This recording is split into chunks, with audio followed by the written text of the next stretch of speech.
Hello again, friends. It's me, Alice Githaiga, owner and founder of Fika Canada. Fika Canada, which means Arrive Canada.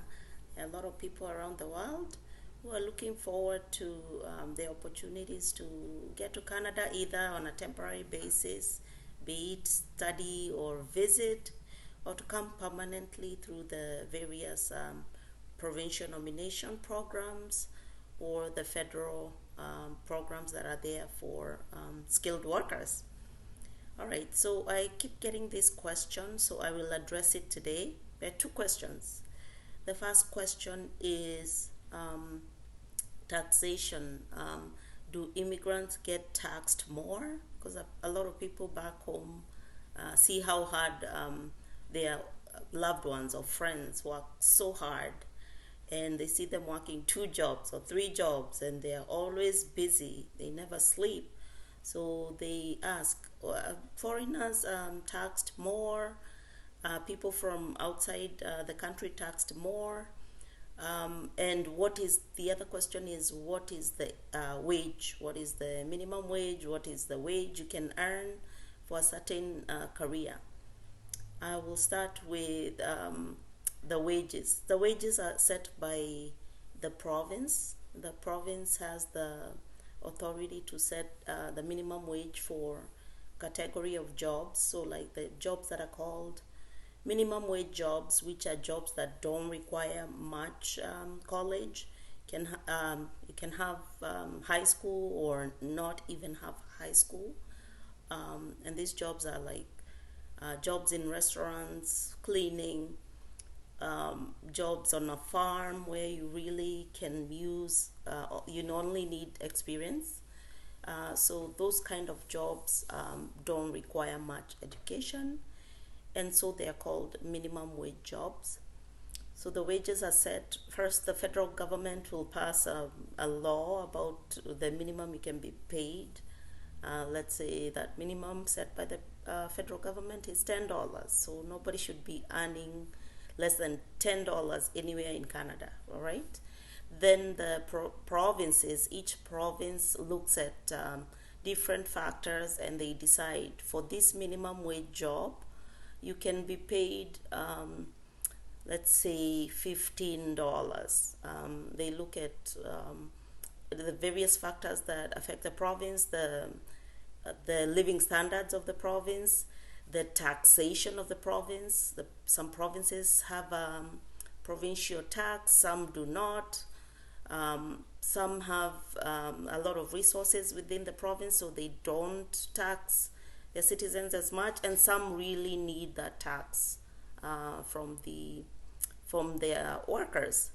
So the taxes will depend on which province you're working and what is the wage that you are paid, and also your status as a single person, a single parent with one child, couple with one child, a couple with two children, a couple with three children.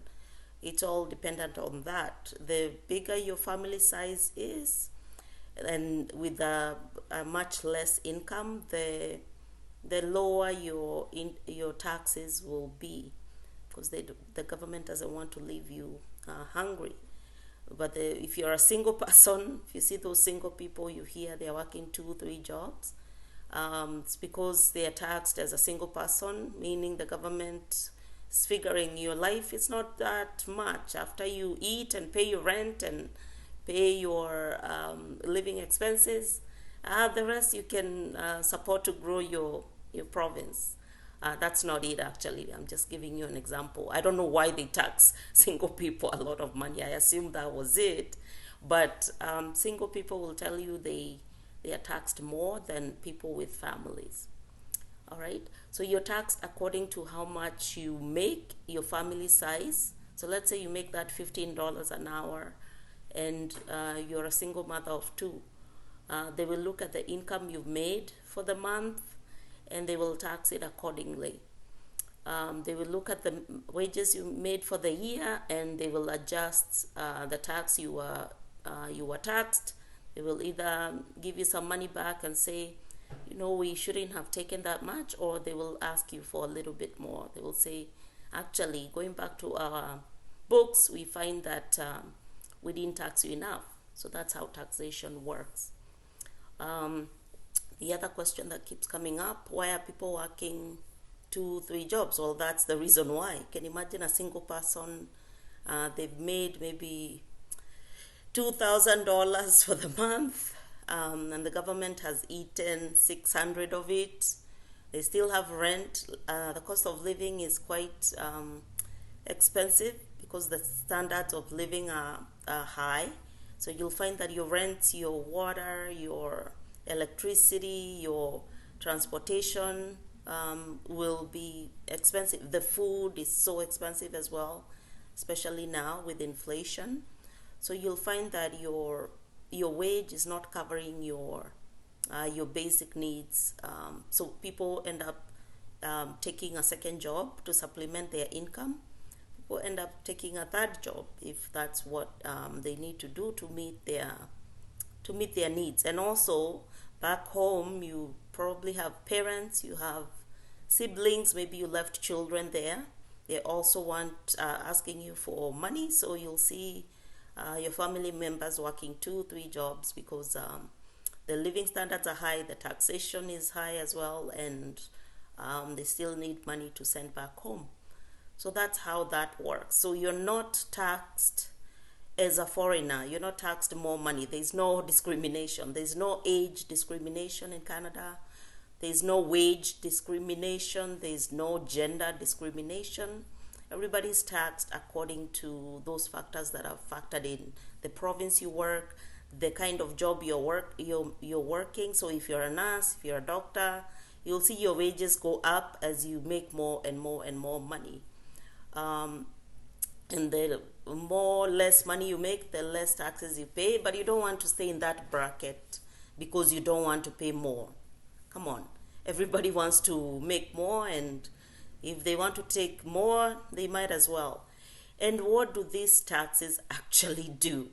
One of the best things, and that's why you'll see people not really complaining, the taxes tend to equalize everyone. So let's say in the same scenario that I gave you, a doctor, there's a nurse, and there's someone who is a hotel cleaner who is making $15 an hour. They live in the same province. They're entitled to the same benefits. If they get sick, if the doctor gets sick and they go to the hospital, they're given the same amount of care in the hospital. If they need x-ray, they're given x-ray. If they need surgery for cancer, they're given the surgery for cancer. If they need treatments, they're given treatments. The same for the person who's cleaning the hotel.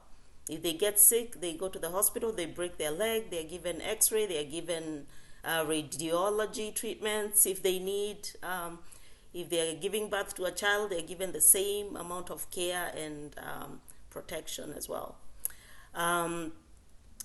Also, the municipal government, so that's the cities, the local governments, they take care of the roads. Like if there's snow on the road, the snow is cleared on the pavements. They cut the trees, they plant the grass, they water the grass so that the place looks very nice for everyone.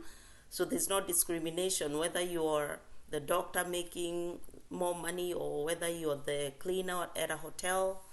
You're entitled to the same beautiful place that you live, right? You're entitled to the same health benefits. You're entitled to the same schools, the schools that your children, you as a cleaner, are going, the same schools that everybody else is going, unless the doctor decides to take their children to private school, which is up to them. But the schools that are run by the government, you take your child there. It doesn't matter what you do for work.